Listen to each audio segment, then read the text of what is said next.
ناظرین السلام علیکم، اور اس وقت کی ایک بہت بڑی خبر آپ کے ساتھ شیئر کر رہے ہیں۔ وہ یہ ہے کہ اے آر وائی کے تجزیہ کار چودھری غلام حسین جو درست اردو نہیں بول سکتے تھے اور اس ملک کے بہت بڑے تجزیہ کار بنے تھے، انہیں ایف آئی اے نے گرفتار کر لیا ہے۔ یہ خبر اے آر وائی نیوز کے اوپر ہی چلی ہے اور بتایا گیا ہے کہ 30-40 افراد ایف آئی اے کے آئے اور انہوں نے چودھری غلام حسین کو گرفتار کر لیا۔ یہ گرفتاری کیوں ہوئی، اس کے پیچھے پس منظر کیا تھا، کیا یہ گرفتاری ہوئی بھی ہے یا فیک پروپیگنڈا ہو رہا ہے، اور اس حوالے سے چودھری غلام حسین صاحب کی صحافت کے حوالے سے بھی کچھ باتیں آپ کے گوش گزار کی جائیں گی۔ دوسری خبر، عمران خان آج لاہور بار کونسل میں گئے اور وہاں پر گھڑی چور کے نعرے لگ گئے، اور عمران خان صاحب جناب یہ کہا کرتے تھے کہ ان کے بچوں سے کوئی شادی نہیں کرے گا، ان کو ہر جگہ لوگ گالی دیں گے، تو وہ تو بالکل الٹا ہی ہو گیا، اور جو ہے اب تو عمران خان کے خلاف نعرے لگ رہے ہیں گھڑی چور کے۔ یہ واقعہ کیا ہے، کیا ہوا، اس حوالے سے بات ہوگی۔ تو ایک اور بات بہت امپورٹنٹ ہے کہ اسد عمر صاحب نے ایک دفعہ پھر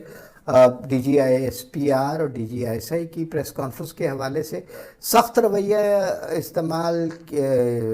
اختیار کیا، اور یوں لگتا تھا کہ وہ جو ہیں کوئی بہت خوف زدہ نہیں ہیں، اور وہ بلکہ ابھی بھی فوج کے اوپر الزامات لگا رہے ہیں۔ وہ کیا قصہ ہے، اس کے حوالے سے بھی بات کی جائے گی۔ اور لانگ مارچ کا مستقبل کیا ہے؟ لانگ مارچ کا مستقبل جو اسلام آباد کے ڈرائنگ روموں میں بات ہو رہی ہے وہ یہ ہے کہ عمران خان کو ہو سکتا ہے آج رات گرفتار کر لیا جائے۔ اور آخر میں ہم تھوڑی سی بات کریں گے کہ عمران خان کا سیاسی مستقبل موجودہ صورتحال میں کیا ہو سکتا ہے۔ یہ چند موضوعات ہیں جن پر بات کرنا بہت ضروری ہے۔ سب سے پہلے بات کر لیتے ہیں چودھری غلام حسین صاحب کے حوالے سے۔ ان کی صحافت جو ہے اس کے اوپر ہمارے دوست اسد طور نے ایک بڑا زبردست ویلاگ کیا تھا، جس میں بتایا تھا کہ کس طرح ان کی کباڑیے کی دکان تھی اور وہاں سے یہ صحافی بن گئے، جیب میں فائلیں پکڑا کرتے تھے اور وزیر اعظم ہاؤس میں دندناتے پھرتے تھے، سائلین کو وزیر اعظم ہاؤس سے ملاتے تھے، وزیر اعظم سے ملواتے تھے، عمران خان صاحب سے، اور اس کے پیسے کھڑے کرتے تھے۔ پی ٹی آئی کا جو نیریٹو لوگوں کے ذہنوں میں بسا ہے، جو زہر لوگوں کے ذہنوں میں جا رہا ہے، اس میں بہت زیادہ رول چودھری غلام حسین جیسے تجزیہ کاروں کا ہے۔ اس گرفتاری کو اچانک کرنا کیوں ضروری تھا؟ اطلاعات یہ آ رہی ہیں کہ پی ٹی آئی کا ایک خاص قسم کا پروپیگنڈا سیل چودھری غلام حسین صاحب کے زیر ادارت یا ان کی سربراہی میں چل رہا تھا، جس کے عزائم بہت مذموم تھے، اداروں کے خلاف بھی گند اچھالا جا رہا تھا اور ملک کی سالمیت کے خلاف بھی بات کی جا رہی تھی۔ یہ ابھی تک کی خبریں ہیں۔ کیا چودھری غلام حسین صاحب جو باتیں کرتے تھے وہ تجزیہ درست ہوتا تھا؟ جی نہیں، وہ بالکل ایک پارٹی لائن لیتے تھے، اور بعض اوقات عمران خان نے ان کو انٹرویو بھی دیا، اور اس انٹرویو میں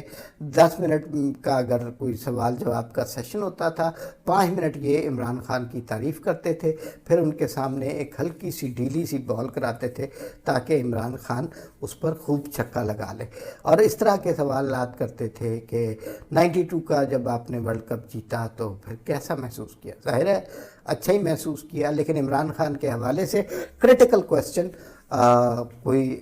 آج تک چودھری غلام حسین نے نہیں کیا۔ صابر شاکر صاحب کے ساتھ یہ پروگرام کیا کرتے تھے، اور اس پروگرام میں جو گفتگو ہوتی تھی وہ زیادہ تر کسی ایسے معیار کی نہیں ہوتی تھی جسے ٹیلی ویژن پر نشر کیا جائے، لیکن ہماری بدقسمتی کہ ایسے لوگوں کو ہیرو بنا دیا۔ کیا یہ درست فیصلہ ہے؟ کیا یہ جو حکومت نے کیا ہے اس کے ریپرکشنز ہوں گے؟ جی بالکل ریپرکشن ہوں گے، اور صحافی برادری بہرحال اس پہ اعتراض کرے گی کہ یہ ایک تجزیہ کار کو، بے شک اس کا نقطۂ نظر کیا ہو، اس کی آواز کو روکنے کی کوشش کی گئی ہے، بے شک اس نے جتنی مرضی فیک خبریں دی ہوں۔ تازہ واقعہ ارشد شریف صاحب کی شہادت کا ہوا ہے، اس حوالے سے بھی اب پی ٹی آئی کو ایک نریٹو مل جائے گا کہ ارشد شریف صاحب کو شہید کیا گیا تو ان کو ملک سے بھاگ جانے کا جو مشورہ دیا گیا وہ درست مشورہ تھا، اس لیے کہ ورنہ یہاں پر تو گرفتاریاں ہونی تھیں، حالانکہ گرفتار ہونے کی نسبت، مر جانے کی نسبت، گولی کھانے کی نسبت گرفتار ہو جانا بہرحال بہتر ہے۔ تو کوئی اس حوالے سے اس فیصلے کے اچھے نتائج سامنے نہیں آئیں گے، لیکن اس پہ یہ ضرور ہے کہ اگر ان کے پاس سے ایسے مواد دستیاب ہوتا ہے جو اداروں کے خلاف جس میں کیمپین چل رہی ہے، جس میں نفرت انگیز مواد کریٹ کیا جا رہا ہے، یا جس میں ملک کی سالمیت کو پس پشت رکھ کے اپنے آپ کو سامنے کیا جا رہا ہے، یا ان کی کرپشن کے کوئی ثبوت ہے، تو وہ ضرور سامنے آنے چاہیے۔ اس معاملے میں میرے خیال میں جج ہو، جرنیل ہو، صحافی ہو، وکیل ہو، کسی شخص کو بھی معاف نہیں کرنا چاہیے۔ وہ اور طرح کا معاملہ ہے، اور اگر انہوں نے پیسے پکڑ کے پروگرام کیے ہیں تو وہ بھی کوئی مناسب بات نہیں ہے، کیونکہ اس کا اثر لوگوں کے ذہنوں پر ہوتا ہے، اور اس کا اثر جو ہے وہ کافی دیر تک قائم رہتا ہے۔ اب یہ خبر ابھی تک ہم نے اے آر وائی پہ دیکھی ہے، مزید چینلوں پہ ابھی اس طرح نظر نہیں آئی، میں دیکھ بھی نہیں سکا، تو کوئی پتہ نہیں یہ پروپیگنڈے کا ہی ایک نتیجہ نکلے اور بعد میں پتہ چلے چودھری غلام حسین صاحب تو خیر و عافیت سے گھر بیٹھے ہیں اور وہ گرفتار نہیں ہوئے۔ تو ابھی اس پہ بہت زیادہ تفصیل سے بات کرنا ممکن اس لیے نہیں ہے کہ یہ اے آر وائی کی خبر ہے، اور اے آر وائی کی خبر کو ہمیشہ شک کی نگاہ سے دیکھنا چاہیے۔ اچھا، عمران خان صاحب گئے جی لاہور بار کونسل کے اجلاس میں، اور وہاں پر نعرے لگ گئے جناب گھڑی چور گھڑی چور، اور میرے خیال میں شرم تو آئی ہوگی خان صاحب کو، اس لیے کہ خان صاحب خود کہا کرتے تھے کہ یہ جو چور ڈاکو ہیں ان کو لوگ جینے نہیں دیں گے، اور لندن میں جو پی ٹی آئی کے لوگ ہیں وہ جس طرح کی حرکتیں کر رہے ہیں اس سے بھی پتہ چلتا ہے کہ یہ جو وہ اسی طرح کی جو مریم اورنگزیب صاحبہ کے ساتھ سلوک کیا گیا وہ بڑا تکلیف دہ تھا، لیکن آج معاملہ بالکل الٹ ہو گیا، مقافات عمل شروع ہو گیا، اور وہ نعرے خان صاحب کے بارے میں لگ گئے جس کے حقیقی ثبوت موجود ہیں، کیونکہ خان صاحب نے گھڑی چوری کی ہے، چوری کر کے بیچی ہے، بیچ کے پتہ نہیں کیا کیا، ہمارے خارجہ تعلقات کو بھی بہت زیادہ نقصان پہنچایا۔ تو خان صاحب کے لیے یہ لمحہ بڑا فکر کا لمحہ ہونا چاہیے کہ آنے والے دنوں میں لوگ ان کے ساتھ کیا کریں گے، کیونکہ ان کی کرپشن کھل کر اب سامنے آ گئی ہے۔ وہ مٹی کے مادھو یا مسیحا کے روپ میں اب زیادہ دیر نہیں رہ سکتے، اور اب انہیں لوگوں کا سامنا کرنا پڑے گا، اور وہ اب جو ہے نا آزاد میڈیا کے سامنے بھی اب انہیں آنا پڑے گا۔ چودھری غلام حسین جیسے اینکرز کو یا تجزیہ کاروں کو انٹرویو دینا اب ان کے اختیار میں نہیں رہے گا، اب وہ عام لوگوں کے سوالات کا جواب دینے پڑے گا۔ اگر D G I S I اور D G I S P R اتنی طویل پریس کانفرنس کر سکتے ہیں، لوگوں کے سخت سوالات کا جواب دے سکتے ہیں، تو عمران خان کو سونے کے بنے ہوئے تو نہیں ہیں یا آسمان سے اترے ہوئے تو نہیں ہیں، تو ان کو بھی کسی سٹیج پر صحافیوں کے سامنے پیش ہونا پڑے گا۔ لانگ مارچ کا کیا مستقبل ہے؟ خبریں جو آ رہی ہیں وہ تو ذرا تشویشناک سی ہیں، اور وہ یہ ہے کہ اب یہ جنگ ڈائریکٹ ہو گئی ہے۔ پہلے بٹوین دا لائنز بات ہو رہی تھی، عمران خان ڈرٹی ہیری کی بات کر رہے تھے اور پتہ نہیں کس کس کی، لیکن آج جو بات ہوئی ہے D G I S I اور D G I S P R کی پریس کانفرنس میں، اس میں بات کھل کر سامنے آ گئی ہے۔ اب کوئی پردہ، کوئی حیا، کوئی شرم نہیں رہی، انہوں نے واضح طور پہ بتا دیا ہے کہ یہ شخص جو ہے وہ دبے جو بند کمروں میں جو ملاقاتیں ہوتی ہیں اس میں آ کر ہماری منتیں کرتا ہے، اور جب سٹیج پہ چڑھ جاتا ہے تو ہمارے خلاف الزام لگاتا ہے، تو یہ سسٹم زیادہ دیر چل نہیں سکتا۔ تو اس کے بارے میں یہ جو ہے کافی وضاحت ہو گئی ہے، اور یہ خبریں کہ عمران خان کو گرفتار کر دیا جائے گا لانگ مارچ کے مستقبل کو اور زیادہ تشویشناک بنائیں گے، کیونکہ پہلے ہی لوگوں کے ذہنوں میں شکوک و شبہات لانگ مارچ کے حوالے سے اٹھ گئے ہیں، اور دیکھتے ہیں اب کتنے لوگ جمع ہوتے ہیں، اور عمران خان اگر نہیں ہوتے لانگ مارچ میں تو پھر کیا ہوتا ہے۔ لانگ مارچ جو ہے عمران خان اہم موقعوں سے اچانک غائب ہو جاتے ہیں۔ عرش شریف کی شہادت پر انہوں نے بہت سیاست کی، لانگ مارچ اسی لیے ترتیب دیا، لیکن آج جب عرش شریف کا اسلام آباد میں جنازہ تھا تو اس میں لوگوں کی ایک کثیر تعداد نے شرکت کی، وہاں خان صاحب نظر نہیں آئے۔ وہاں پر یہ